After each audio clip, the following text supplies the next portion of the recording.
Hey everyone, and welcome back to another video. In this video, I'm going to show you how to delete your Vrbo account. Now, this video is going to be particularly useful for individuals. Let's say that you want to go ahead and contact or delete your Vrbo account.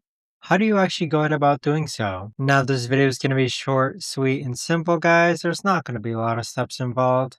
Now, in order to do this, what you're first going to do is log on to the Vrbo app, then click on Profile on the bottom right-hand side.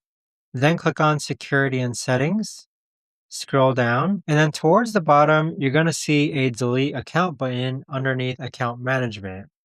So this is going to permanently delete your Vrbo account and its data, and there you have it. But that right there, guys, is the best and easiest way that I know of to actually go ahead and delete your Vrbo account. If you guys know of a better, easier way to actually do this, let me know in the comments down below. I would love to know. Thanks much for watching everyone, and I'll see you guys all in the next video.